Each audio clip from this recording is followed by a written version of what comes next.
నేను అడుగుతా ఉన్నా ఈ ప్రశ్నలన్నిటికీ ఎవరు ప్రోద్బలం ఉంది, ఎవరు ఈ పోలీసులను ఆడిస్తా ఉన్నారు?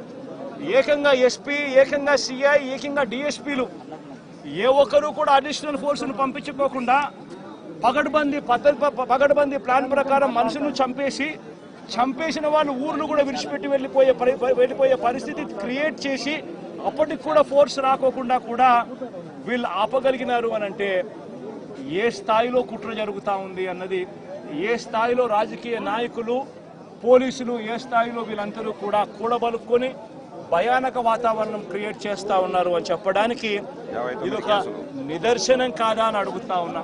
నిజంగా లా అండ్ ఆర్డర్ ఉందా అని అడుగుతా ఉన్నా.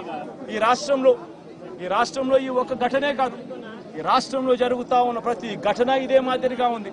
మనం వినుకొండకు నేను వెళ్ళా, నడి రోడ్డు మీద రఫీ అనే పిల్లోడిని నడి రోడ్డు మీద నరికారు. రఫీ అనే పిల్లోడిని నరికారు.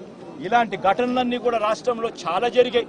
దాదాపుగా 30కి పైగా ఇదే శ్రీశైలం కాన్స్టిట్యున్సీలో ఇంకొక రైల్వే స్టేషన్. ఈయన పేరు సుబ్బరాయుడే. పేరు దాసు.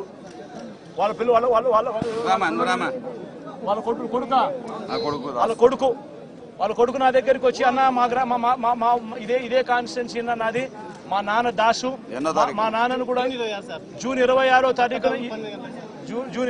తారీఖున పట్టపగులు 12 గంటలకు ఇదే మాదిరిగానే చంపారని చెప్పి దాసున ఇదే కాన్స్టిట్యున్సీ అదిరిగా ఫోటోలు చూపిస్తా ఉన్నాడు.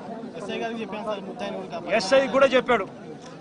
ఇక్కడ ఆశ్చర్యం ఏమిటంటే ఇన్సిడెంట్ జరగనిస్తారు, చంపేస్తారు, భయానక వాతావరణం క్రియేట్ చేస్తారు. ఆ తర్వాత తప్పనిసరి పరిస్థితిలో కేసు పెట్టాల్సిన పరిస్థితి వచ్చినప్పుడు ఆ కేసును ఆ చిన్న ముద్దాయిల దగ్గర, చిన్న మనుషుల దగ్గరనే ఆ కేసు ఆపేస్తా ఉన్నారు. ఆ కేసును అక్కడ ఆపితే ఇటువంటి ఘటనలు ఆగిపోతాయా? చేపించిన వాళ్ళు ఎవరు, చేయించిన వాళ్ళు ఎవరు? ఆ ఎమ్మెల్యేల పేర్లు ఎందుకు రావడం లేదు కేసుల్లోకి? ఎందుకు వాళ్ళను కూడా ముద్దాయిలుగా ఎందుకు చేర్చడం లేదు? ఎప్పుడైతే వాళ్ళను కూడా చేర్చడం మొదలు పెడతామో, ఎప్పుడైతే చేసిన తప్పుకు, ఎందుకు ఇదే ఘటన సుబ్బరాయుడిని చంపినారు. నేను అడుగుతా ఉన్నా, సుబ్బరాయుడిని చంపిన వాళ్ళు అదే శ్రీనివాస్ అనే వ్యక్తి, వీళ్ళు వాళ్ళ కాల్ రికార్డ్స్ చూస్తే వాళ్ళు బుడ్డా రాజశేఖర రెడ్డికి ఫోన్ చేసిండరా? వాళ్ళు ఆ తర్వాత చేసిన వాళ్ళకు ఫోన్ చేసిండరా? ఆ కాల్ రికార్డ్స్ చూస్తే సరిపోదా? తెలీదా?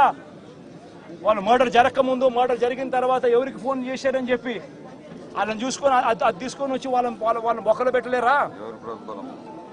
ఎందుకు పెట్టలేకపోతా ఉన్నారు? ఎందుకు ఆ కేసును వాళ్ళ దాకా పోనీకోకుండా ఆపుతున్నారు?